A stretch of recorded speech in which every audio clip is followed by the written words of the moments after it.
The Snoqualmie Valley could be described as a land of majestic beauty. Before a road was ever constructed on this rich land, it was described by early explorers as land chock full of wildlife and immense towering growth.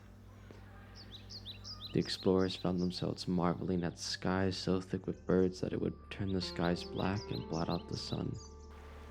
The flowing rivers were so thick with salmon that a man could walk across the water and not get their feet wet. This land would not only be a sacred home to the native population, but would soon be as well to the settlers, and would forever keep its inherent beauty. With all the settlers steadily making their way to Snoqualmie, the need of the railroad arose. This would not only bring necessary resources for our town's construction, but it would bring a great increase of local population. The Seattle Lakeshore and Eastern Railway started in 1885 when a group of Seattle businessmen wanted to connect Seattle to the Transcontinental Railroad because it was looking like Tacoma would be the ending point of the Northern Pacific Railroad. When they started the railroad, that produced the impetus for creating the towns in the Snoqualmie Valley. Prior to that, they had not been platted at all. The businessmen that helped found the Seattle Lakeshore and Eastern are the same ones that got together and formed the Snoqualmie Land Improvement Company. The Snoqualmie Land Improvement Company formed with the basis of platting the town of Snoqualmie. They platted the town in August of 1889 with the purpose of it becoming a tourist destination. Prior to the railroad coming, there were maybe 200 people in the upper Snoqualmie Valley. When the railroad came, that number increased to over 1,000 within a 2-year period.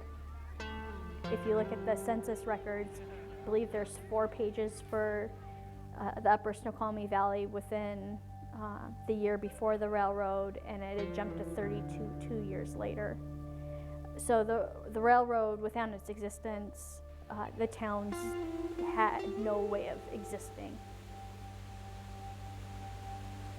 Charles Baker soon came across the Snoqualmie Falls. Upon seeing this grand force of nature, he saw it as a true source of power for the town of Snoqualmie.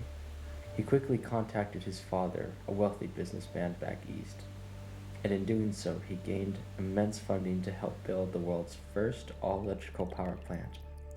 With the impressive power of the falls, it would help sustain the town with power, and it would soon become one of the valley's most iconic landmarks. The first lumber mill in Snoqualmie was constructed in 1918. This mill served as a great source of employment for the residents of Snoqualmie, employing over 1,000 workers. Being a community of nearly 750 homes, the amount of job opportunities given to the community was a major feat for such a little town. Soon, though, the town would find itself in the midst of the recession, yet the town persevered. You could say it was severe here, but most everybody here had their own vegetable garden. Many people had their own chickens, and many people had a cow, or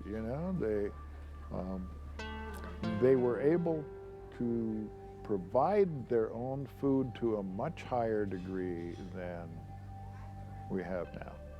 Part of the miracle really was that this big mill operation kept going. Now they cut down on the days a week, and they cut down on the wages, and the folks lost a day or two a week, but then their wages got cut by 10%, and then the mill management got cut by 12.5%, something like that.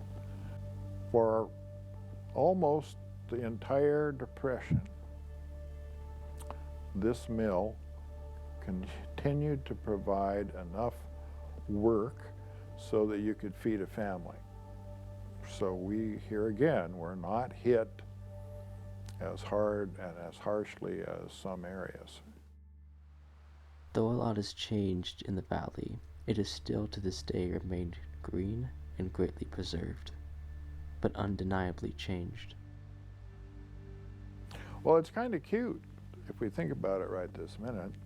Mount Si is greener than it has probably ever been since the Ice Age. But that's due to forest fire suppression being so darn good. You had forest fires on Rattlesnake Mountain, and you had forest fires on Mount Si, and the valley was smoky, smelled smoky. It was hazy. We were very fortunate in this valley in that that Weyerhaeuser was the big logging company. They went perpetual yield in 1925, which means at that point they always planted as much or more than they harvested. Through thick and thin, the town held together, its residents sustaining themselves on the rich land around them. With the advancement of technology came the dismantling of the many farms in the region, as well as the increased tourism of the valley. Instead of horses or simple travel by foot, fleets of automobiles would come and unload families or previous residents to see the valley. Though it has undeniably changed, it still has kept its inherent beauty.